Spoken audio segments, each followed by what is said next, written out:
Bienvenue à tous et bienvenue à toutes sur un peu de sagesse au quotidien, le podcast où nous appliquons la sagesse divine à notre quotidien, ceci afin de vivre le bonheur au quotidien.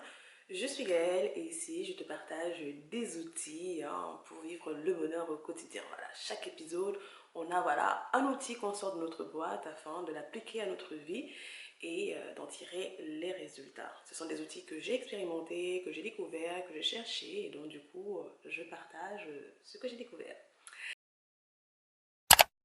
Alors aujourd'hui on se retrouve pour notre épisode Book Club avec, pour le coup, très différent des précédentes fois, un manga. Voilà, un manga que je te montre là. Solo Leveling. Voilà, je ne sais pas si tu le connais.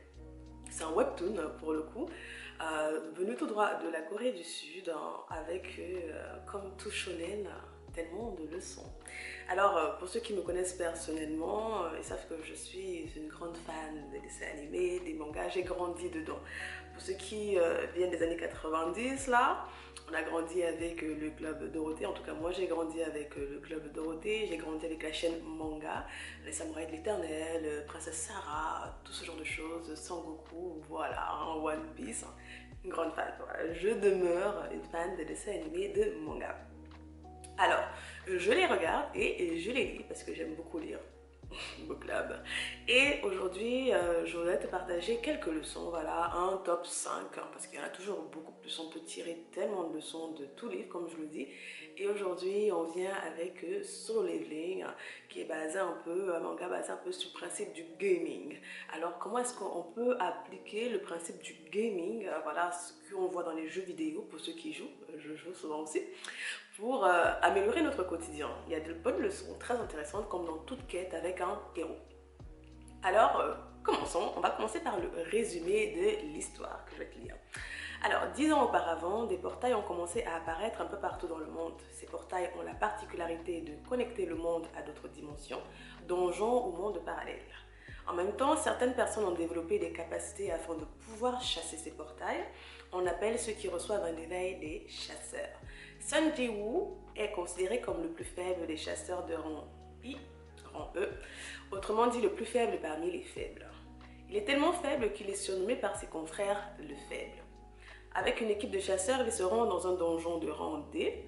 Malheureusement, l'équipe se retrouve piégée dans une salle avec des monstres qui ne sont pas du tout du niveau du donjon. S'ensuit un massacre et Sung Ji-woo, aux portes de la mort, arrive à acquérir une capacité pour le moins étrange. Sung Ji-woo va-t-il réussir à devenir le plus puissant des chasseurs tout en surmontant les épreuves et conspirations? Voilà un petit peu le design que Solo Leveling nous met, voilà, quand on entre. Moi, je l'ai découvert voilà, sur un site où on lit des mangas, des chapitres chaque semaine en streaming gratuitement. Je ne sais pas si on dit streaming, mais voilà, chaque semaine. Et c'est la troisième fois. Je l'ai lu ce mois de février pour la troisième fois. C'est pour vous dire à quel point j'aime ce manga. Et la première fois, j'avais lu jusqu'à la saison 2. En tout cas, ça n'était pas encore publié en manga. Donc, je l'avais lu en scan. Voilà, c'était le terme scan que je cherchais, je l'avais lu, mais jusqu'à la fin. Et en attendant que la prochaine, que l'auteur avait pris une pause pour venir avec la prochaine saison. Et en attendant que la prochaine saison sorte, je l'ai relu encore tellement il était bien. Et donc du coup, ce mois, j'ai entamé parce que malheureusement, l'auteur est décédé l'année dernière d'une maladie génétique dont il souffrait. Et il n'a pas pu voir l'avènement de son manga en version animée qui sortira prochainement pour ceux qui savent ou ceux qui sont intéressés. Alors, donc c'est un peu le contexte, vous savez à quel point je l'aime. Commençons du coup par quelques leçons, les leçons principales, voilà, quelques-unes. Parce qu'il y en a tellement, comme je le dis, que je voulais partager avec vous pour qu'on puisse améliorer notre quotidien. Qu'est-ce qu'on peut tirer de la quête de ce héros afin d'améliorer voilà, notre quotidien, de vivre également notre propre quête? Parce qu'après tout, est-ce que nous ne sommes pas tous dans une quête au quotidien? Une quête pour vivre une vie qui a du sens, une vie voilà, qui impacte. On veut voir du changement, on veut que notre vie compte. Voilà, on veut que notre vie compte et c'est un peu ce que ce héros va vivre tout au long de l'histoire. Alors, leçon numéro 1 que nous devrions tous appliquer, vous et moi, à notre quotidien, c'est de ne jamais négliger ni mépriser quiconque que ce soit. Et il faut respecter tout le monde. Oui, oui, oui, oui. Il est important de traiter tout le monde avec égard, avec respect, peu importe son statut social, peu importe son apparence, peu importe sa couleur, peu importe son origine, son ethnie, toutes ces choses-là, c'est important. Ça devrait être la base, mais le problème, c'est que ce n'est pas le cas. Et nous avons tous des biais. Voilà, nous avons tous des biais cognitifs et malheureusement, on devrait, voilà, respecter, honorer tout le monde au même égard, mais ce n'est pas le cas. On voit bien l'égard qu'on donne aux célébrités et l'égard qu'on donne aux personnes lambda. Voilà, on ne les regarde pas de la même façon parce qu'ils n'ont pas le même impact, ils ne sont pas aussi beaux, ils ne sont pas aussi riches. Donc, on a tendance parfois, volontairement et involontairement, à mépriser un peu plus les autres. Et il y a une parole sagesse qui dit ceci. Tout ce que vous voulez que les hommes fassent pour vous, faites-le de même pour eux. Et cette parole sagesse a venu s'appliquer, c'est-à-dire que si on veut du respect, parce que demain, il faut se rappeler une chose, c'est qu'il y a toujours plus riche, plus beau, plus intelligent que nous, il y a toujours plus que nous. Et de la même manière qu'on voudrait être traité avec respect, avec honneur, avec authenticité, toutes ces choses-là, par ces personnes qui sont au-dessus, ces multinationales, en tout cas, toute personne qui serait au-dessus de nous, entre guillemets, sociétalement, physiquement, voilà, dans le terme de la beauté, tous ces critères-là, on voudrait être traité avec égard. De la même manière, nous devrions traiter ceux qui sont en dessous de nous, vraiment bien évidemment, entre guillemets, en dessous de nous, voilà, moins que nous, vraiment, on met bien entre guillemets pour mettre un peu l'accent sur le fait que c'est une différence sociétale, une différence par rapport à nous, par rapport à ce qu'on perçoit comme au top. On devrait tous les traiter avec égard parce que la vie, la vie est la vie. Bon, si on prend par rapport au parallèle avec notre personnage principal, on a un personnage principal qui au début de l'histoire est faible. On appelle le faible. Il est méprisé par les autres parce qu'il est le plus faible. Et n'avons-nous pas tendance à le faire également quand on regarde à l'école? Qui sont souvent ces personnes qui sont harcelées? Ce sont les personnes qui n'entrent pas dans les codes, qui n'entrent pas dans les moules, qui ne sont pas au top malheureusement. Ce sont ces personnes qui vont être le plus souvent harcelées, qui vont souvent être le plus souvent méprisés par leur père. Au travail, c'est la même chose. Vous allez voir une personne qui est peut-être en surpoids. Oui, oui, oui, le physique joue. Nous avons des biais par rapport au physique. Nous allons respecter plus ceux qui sont minces par rapport à ceux qui sont plus en surpoids, etc. Parce que voilà, ce sont des biais cognitifs. Donc, il serait important de faire cette différence-là et de faire attention à cela.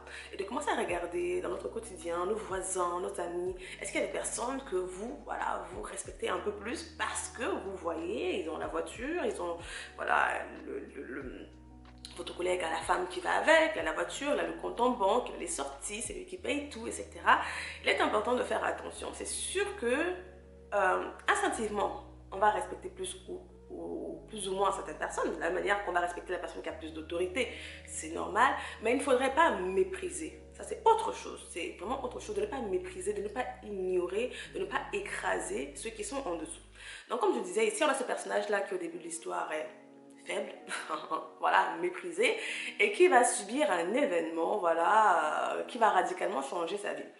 Et dans l'histoire, en fait, à un moment donné, c'est ce personnage-là, avant son changement radical, qui va sauver la vie à plusieurs personnes, hein, comme dans tous les shonen, comme dans tous les histoires d'aventure. Hein. Donc ce personnage qui a été méprisé, insulté, voilà, mis de côté par certains, la majorité, il y a toujours des personnes bien sûr qui l'ont respecté, qui ont pris soin de lui, etc., vont au final être sauvées par lui. Alors, il faut se rappeler une chose, c'est qu'on ne sait pas. Voilà, on ne sait pas ce que la vie nous réserve. Parce que la vie n'oublie jamais les choses. Quand il revient plus tard, transformé, plus beau, plus sexy, plus fort, plus honoré, eh ben, ceux qui l'avaient méprisé au départ s'en mordent les doigts. Oui, dans l'histoire, mais c'est la même chose dans la vie également. Ceux qui vous méprisaient, je ne sais pas à quel niveau vous êtes aujourd'hui, mais ceux qui vous méprisaient avant et quand ils vous regardent aujourd'hui où vous êtes, ils s'en mordent les bras, ils s'en mordent les doigts. Ceux qui ont méprisé, je ne sais pas moi, Jeff Bezos ou Mark Zuckerberg, quand ils étaient peut-être étudiants, enfants, que sais-je, hein, bah aujourd'hui, ils s'en mordent les doigts. Donc, faisons attention. Ne soyons pas ces personnes qui méprisent ceux qui sont plus faibles, ceux qui ne nous donneront pas grand-chose, ceux dont on a l'impression qu'ils ne nous apporteront pas un plus à notre vie aujourd'hui. Parce que des fois, nous sommes dans ces relations transactionnelles avec les autres. Tu me donnes ça, donc je te respecte. Si tu ne me donnes pas ça, ça veut dire que tu n'as pas de valeur pour nous. Sauf que la vie humaine est plus que ça. Et comme je dis, la vie n'oublie jamais. Jamais, jamais. Il y a une parole de sagesse qui dit « Car on vous jugera du jugement dont vous jugez et l'on vous mesurera avec la mesure dont vous mesurez. » De la même manière que vous traitez les gens aujourd'hui, demain, quelqu'un d'autre vous traitera de la même manière. Si vous méprisez quelqu'un aujourd'hui, demain, vous serez méprisé. Oui, à coup sûr, d'une manière ou d'une autre. Que ce soit vous, que ce soit vos enfants, en tout cas, ce que les gens appellent souvent le karma existe. La justice divine existe. Ça ne vous touchera peut-être pas vous, mais ça touchera votre famille, vos enfants, vos arrière-petits-enfants demain. La vie, n'oublie pas. Alors, faisons attention à ça. Et comme je disais également précédemment, des fois on ne sait pas qui sont les personnes que nous méprisons. Parce qu'il y a notre parole de sagesse qui dit ceci, tel fait le riche et n'a rien du tout, tel fait le pauvre et a de grands biens. Voilà. De la même manière que sur les réseaux sociaux, il y a des gens qui vont créer des vies de luxe, des vies de riches, des vies d'honneur et tout. De la même manière, il y a des personnes qui vivent de manière très humble et pourtant qui ont beaucoup plus de biens que ces personnes qui nous paraissent avoir la notoriété, l'autorité que nous pensons. Alors cette personne qui ne paraît rien à vos yeux et que vous méprisez, peut-être c'est elle qui a la clé d'accès à la porte que vous voudrez ouvrir demain. Peut-être c'est elle qui a des contacts que vous ignorez et peut-être c'est elle qui en fait quelqu'un de très important. On ne sait pas. Les apparences sont très trompeuses. C'est vrai qu'on nous dit bien de ne pas juger un livre à sa couverture. Oui, les apparences comptent. Mais il faut prendre également en compte cet autre aspect-là qu'on ne sait pas. Oui, de la même manière que des gens vont créer des vies, d'autres personnes également ne voudront pas mettre en avant leur affluence, voilà, leur notoriété, leur grand bien. Oui, oui, oui, ça existe encore dans ce monde. On peut avoir l'impression que tout le monde essaie d'exhiber ses biens, mais c'est juste les réseaux sociaux et les réseaux sociaux ne sont pas la vie. Alors c'est la première grande leçon, soyons humbles, soyons de bons individus, honorant, respectons, traitons dignement tout individu, que ce soit le SDF dehors, que ce soit la mendiante à côté, peu importe toutes les personnes que vous allez rencontrer, la personne qui ne s'habille pas bien, la personne qui ne sent pas bon pour vous, qui n'est pas in selon vous, qui n'a pas le sens fashion selon vous, qui ne connaît pas tout ce que vous connaissez, en tout cas qui n'est pas à la mode, qui n'est pas à l'air du temps, qui n'entre pas dans vos codes, qui ne représente pas le summum pour vous. Respectons, honorons tout le monde, c'est très important. Ça se perd aujourd'hui, ça se perd énormément. On a l'impression que c'est un acquis. Non, ce n'est pas un acquis. On le voit malheureusement trop dans les faits divers, les histoires sur les réseaux sociaux et tout. Ce n'est pas la vie, mais c'est quand même un reflet des mœurs actuelles. Donc faisons attention à ça. Traitons tout le monde, tout individu, tout être humain dignement, peu importe son parcours, peu importe voilà, ce qu'il est, traitons les gens avec dignité, c'est ce qu'une vie mérite. D'accord? C'était la première leçon. Deuxième leçon, comprendre le cœur tortueux et égoïste de l'homme est capital. Il faut savoir que certaines personnes vous sacrifieront pour leurs objectifs. Et on avait déjà parlé par rapport à ces leçons sur la nature humaine dans l'épisode de Book Club d'Agatha Christie avec Miss Marple, le club du mardi. Donc je t'invite à aller l'écouter. Je le mettrai en lien sur YouTube et en lien de description, mais tu peux le retrouver si tu écoutes ce podcast dans les différents épisodes. Alors, il y a une parole de sagesse qui dit ceci, le cœur, donc le cœur humain est trompeux, tortueux, rusé par-dessus tout et incurable, malin, trompeur, qui peut le connaître. Oui, les hommes sont les hommes. On aimerait bien que tout le monde soit gentil, tout le monde soit pur, tout le monde soit honnête, tout le monde soit bon, mais ce n'est pas le cas. Alors dans l'histoire, dans les donjons, du coup, que ces chasseurs, donc il y a des monstres, voilà, qui tuent des humains et tout. Et dans ces personnes qui ont subi l'éveil, qui ont reçu des pouvoirs spéciaux, ils vont dans les donjons. Il y a des donjons qui vont s'ouvrir, c'est-à-dire des portes temporelles qui vont s'ouvrir à différents endroits, du coup, dans les villes. Et il y a des personnes habilitées, du coup, ces chasseurs-là qui ont des pouvoirs magiques vont pouvoir aller, en fait, pour détruire les monstres, tuer les monstres à l'intérieur pour que le portail se ferme et pour qu'ils ne puissent pas sortir pour massacrer les populations. Sauf que dans l'histoire, dans les donjons, il n'y a pas que des monstres qui sont tués. Il y a des chasseurs qui tuent également d'autres chasseurs, d'autres humains qu'ils jugent du coup plus faibles par rapport à leurs intérêts, qui vont abuser d'autres personnes pour leurs intérêts personnels. Oui, c'est comme ça, c'est la vie. Et par rapport à nous, à notre quotidien, il faut se rappeler qu'il y a des gens qui voudront toujours faire des coups bas. Il y a des gens qui voudront toujours abuser de nous faire du mal, qui voudront nous voir souffrir, oui, qui voudront nous écraser, qui voudront voler, voler vos maris, voler vos épouses, voler, voilà, vous détruire. Peu importe que vous soyez la personne la plus gentille, la plus douce, la plus aimante, la plus aimable, la plus bonne, en tout cas la plus serviable. Peu importe tous les bons traits de caractère que vous avez, que vous exhibez, que vous êtes véritablement, il y aura toujours des personnes qui vous voudront du mal. C'est comme ça, le cœur humain est comme ça. Il y a des gens qui n'aiment pas votre bonheur, oui. Oui. Il y a des gens qui n'aiment pas votre bonheur. J'avais parlé de ça dans les 3 types de relations toxiques dans lesquelles on pouvait se retrouver.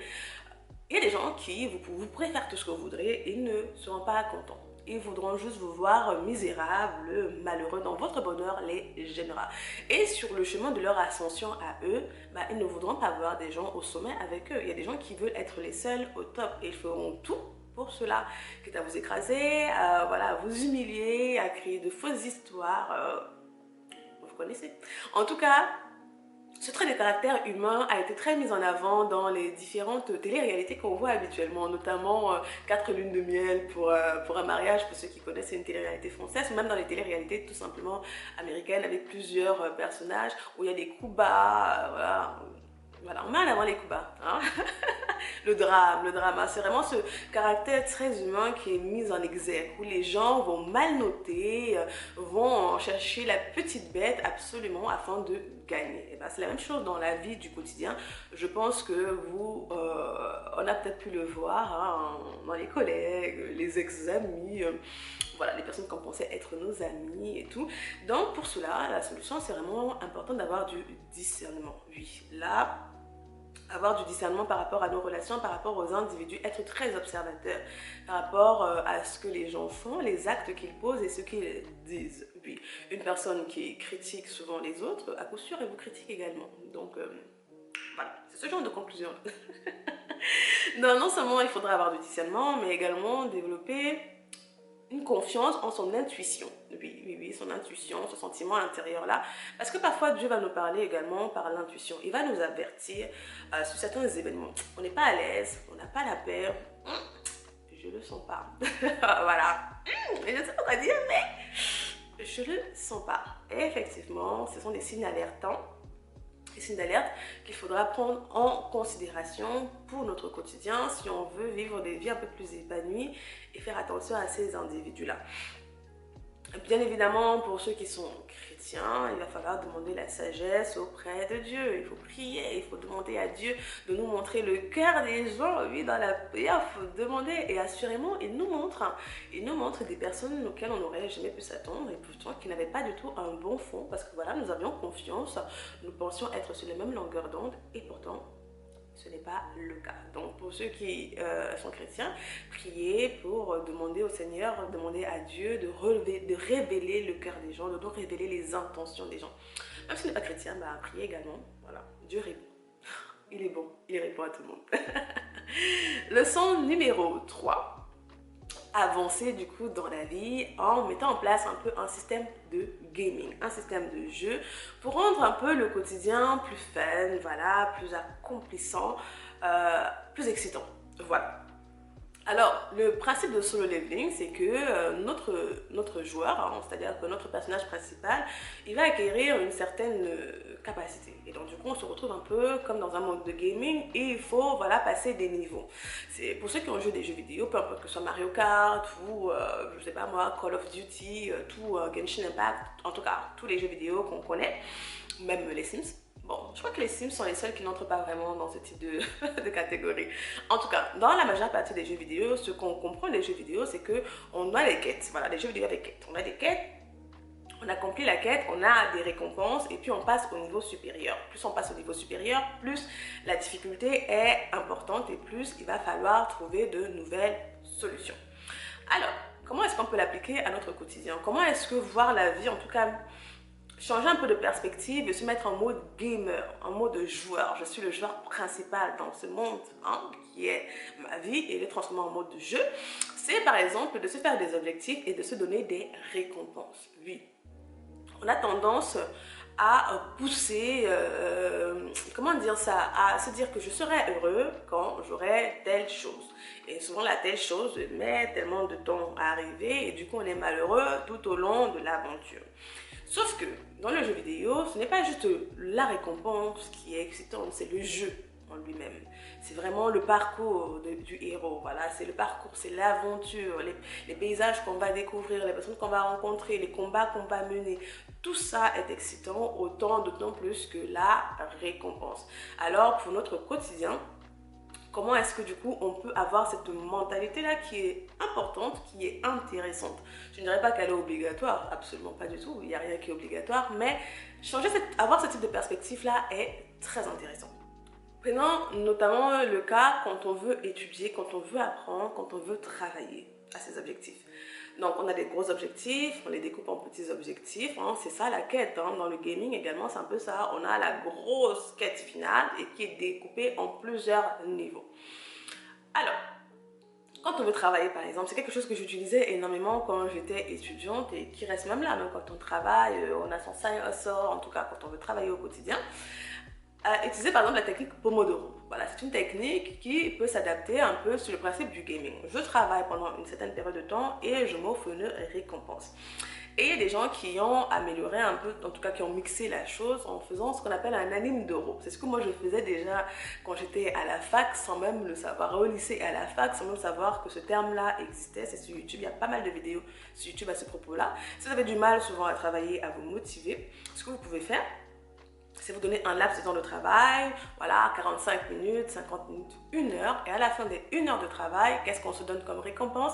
Un épisode d'un dessin animé, d'un manga, voilà, c'est le principe d'anime d'euro. Vous pouvez regarder, voilà, une petite moitié d'une série, parce que voilà, les séries après sont très très longues. Le but, ce n'est pas non plus de passer toute l'heure, la prochaine heure, à regarder uniquement des séries, parce que c'est très long.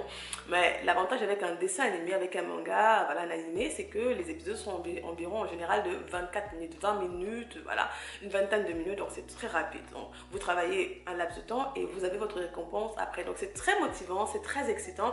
Ça donne envie, voilà, ça donne un certain momentum, voilà, un certain momentum. Donc non seulement on peut l'appliquer ainsi par rapport à l'accomplissement des tâches au quotidien, donc voir un petit peu cette quête-là, je termine peut-être ce chapitre, je termine peut-être cette tâche-là, et je me donne cette récompense-là qui est ce dessin animé, cet épisode-là qui me plaît, voilà. Et donc il y a cette espèce de... c'est excitant, c'est fun, ça rend vraiment l'accomplissement, le travail fun.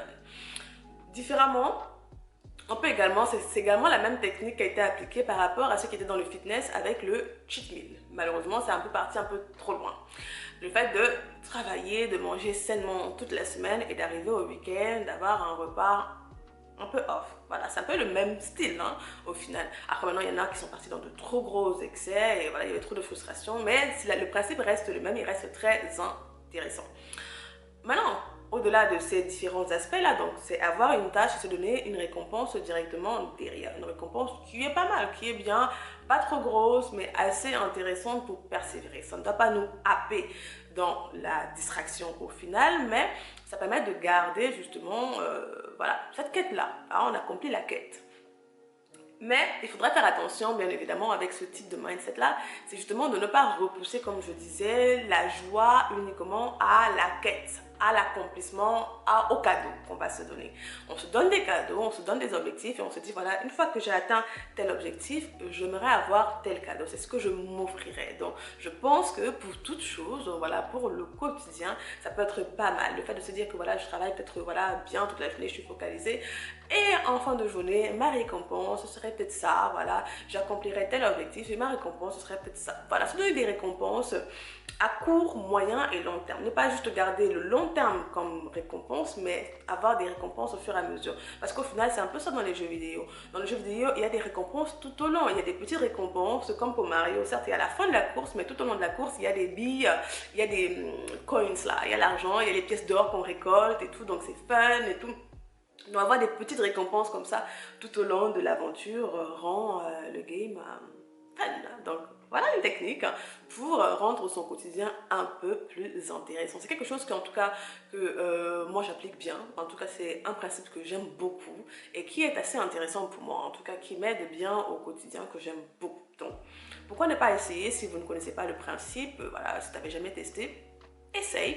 Comme je dis, il y a pas mal de vidéos par rapport à ceux qui veulent travailler, se concentrer, étudier, qui sont en ligne. Il y a quelqu'un qui travaille avec vous, c'est un peu, voilà, study with me, voilà, study with me, c'est-à-dire étudions ensemble, des vidéos que j'aime beaucoup, avec un fond de musique, et puis à la pause, lui il regarde son dessin animé, tu peux également regarder ton dessin animé, et ça donne de la compagnie.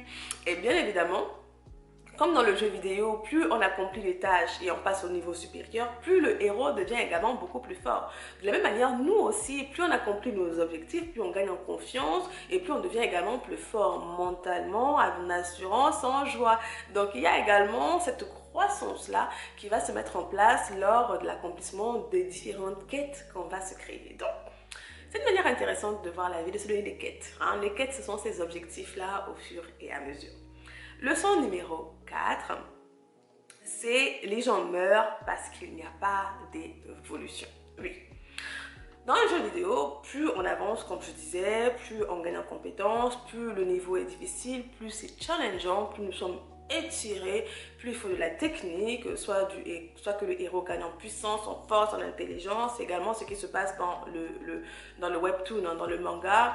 Le héros, voilà, pour passer aux différents niveaux, il va devoir acquérir de nouvelles compétences parce que les méchants, les boss des donjons sont de plus en plus challengeants, sont de plus en plus difficiles à battre, donc il va devoir croître. Et donc, ce qui va naturellement le faire évoluer. De la même manière, nous, au quotidien, je pense que la plupart des gens tombent un peu, la vie devient un peu déprimante, morne, sans saveur, parce qu'il n'y a pas cet aspect de challenge là. Voilà, il n'y a pas cet aspect de challenge qui est perdu pour la plupart d'entre nous. Notre quotidien, voilà, le travail, voilà, il n'y a plus rien, on a fait le tour, on sait tout, voilà. Alors, à quoi bon? Il n'y a pas d'évolution. On est appelé à évoluer. Toute chose est appelée à évoluer. Nous également, continuellement, nous devons évoluer au niveau du travail. Surtout. Parce que quand même, le travail prend une très grande partie de notre quotidien, de notre vie. Alors, il est intéressant, il est important d'être épanoui au niveau de son travail, de se sentir grandi, de se sentir s'améliorer au niveau de son travail. Et c'est pour ça que certains, non seulement le travail, c'est pas trop ça, leur quotidien, leur relation aussi, c'est devenu morne, on a tout vu. Et ce qui va souvent amener les gens dans des comportements excessifs, des comportements dangereux, d'où l'adultère, pour pimenter, voilà, je voulais me sentir vivre, les conduites excessives, consommation de drogue, consommation d'alcool, pour se sentir vivre. Alors, comme dans le jeu vidéo, comment faire pour... comment dire ça, pallier à ce sentiment de monotonie qui peut s'installer de manière inlassable dans le quotidien.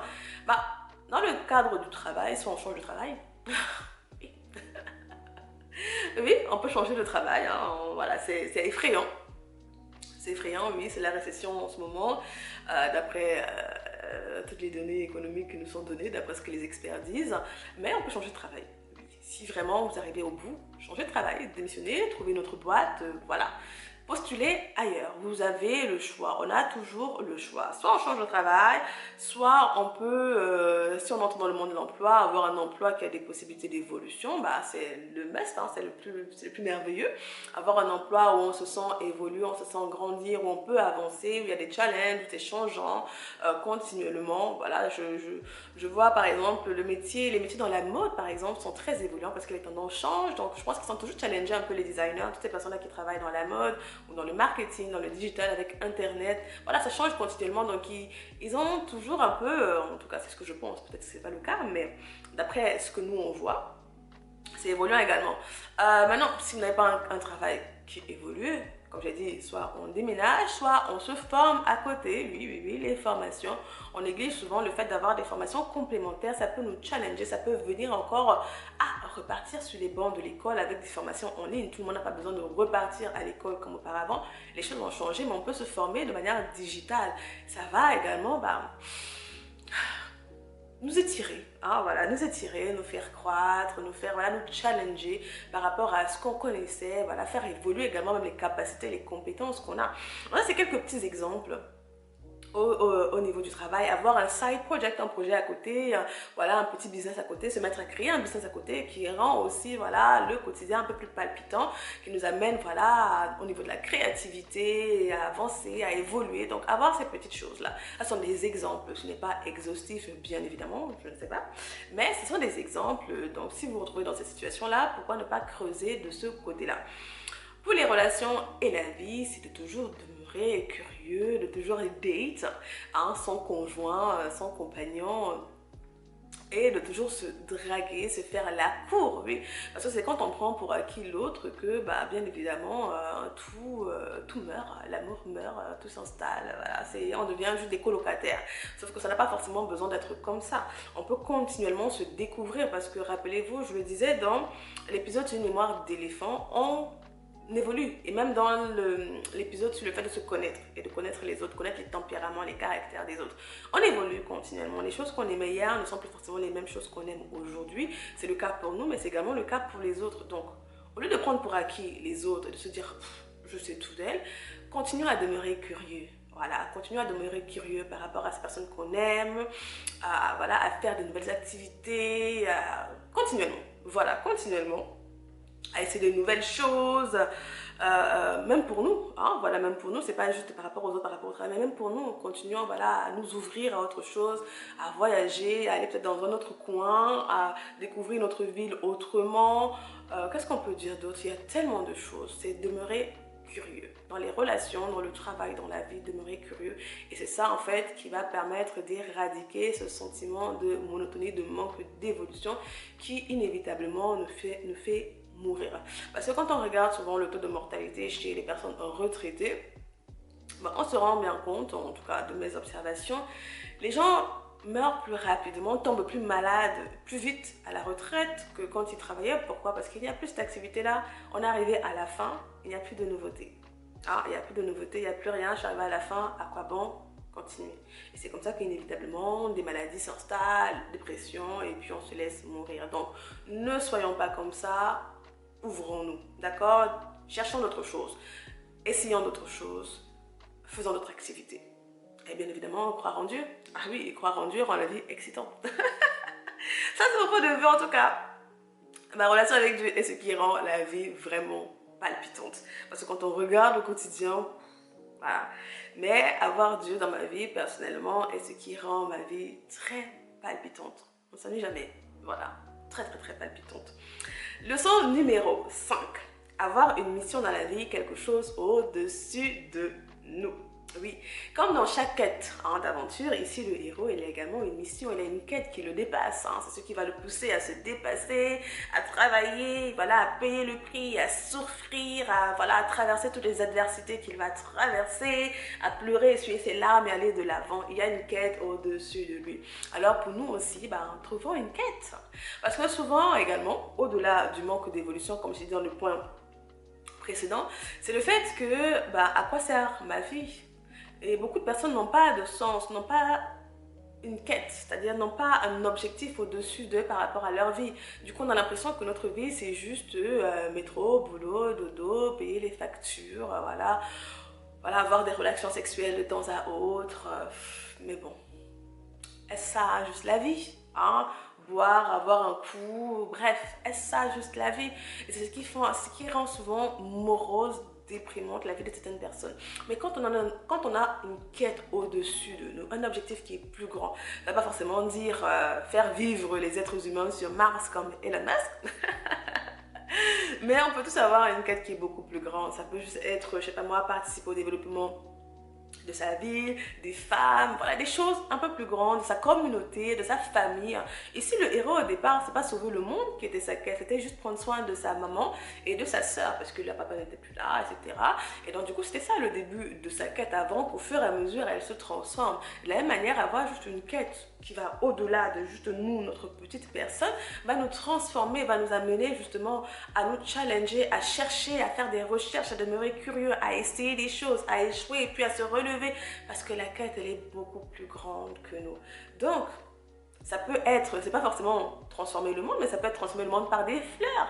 Oui, faire du bien aux autres, par la comédie, amener du rire dans le monde. Donc, c'est pas forcément toujours l'humanitaire, je sais pas moi, aller dans l'espace ou autre, non. Mais c'est quelque chose qui nous dépasse, nous, faire du bien et qui englobe également les autres. Voilà. Qu'est-ce que vous pouvez faire? À quoi est-ce que votre vie peut servir pour les autres? C'est pas forcément quelque chose de très très grand, mais quand on a pas inculpé. Quand on inclut, voilà, quand on inclut les autres dans la vision de sa vie, comment est-ce que je peux faire du bien aux autres? Comment est-ce que ma vie peut compter pour les autres? Assurément, ça rend palpitant. On se sent utile.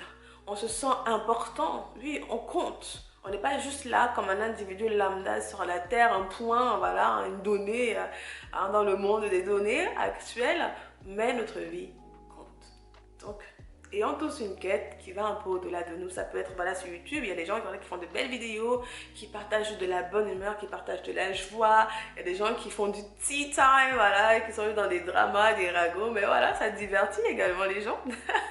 Ça divertit, donc leur vie impacte également la vie des autres dans le terme de divertissement. Et donc, voilà, quelques leçons que j'avais à partager avec vous aujourd'hui sur comment est-ce que observer un peu la vie en mode jeu vidéo, incorporer des aspects des jeux vidéo à notre vie peut rendre un peu le quotidien assez intéressant. Donc je ne sais pas si tu connais Solo Leveling, si tu l'as déjà lu, en tout cas si tu ne l'as pas lu, ben, je t'invite à le tester, il est vraiment vraiment top. Le design, voilà, est sublime, il est beau et en tout cas j'ai hâte de voir la version animée. Et donc voilà quelques leçons, dis-moi ce que tu en penses en commentaire comme toujours. On peut se retrouver sur YouTube du coup dans l'onglet commentaires en attendant que je mette Instagram en place et qu'on puisse discuter là-bas de manière plus facile, plus librement vis-à-vis des épisodes qui sortiront au fur et à mesure. Donc voilà pour moi, comme d'habitude on se retrouve la prochaine fois. En tout cas j'attends tes commentaires, n'hésite pas à mettre un like, à t'abonner, à partager. En tout cas tu connais le refrain et on se dit à la prochaine fois. Prends soin de toi. Prends soin des tiens pour le coup et que Dieu te bénisse. Ciao!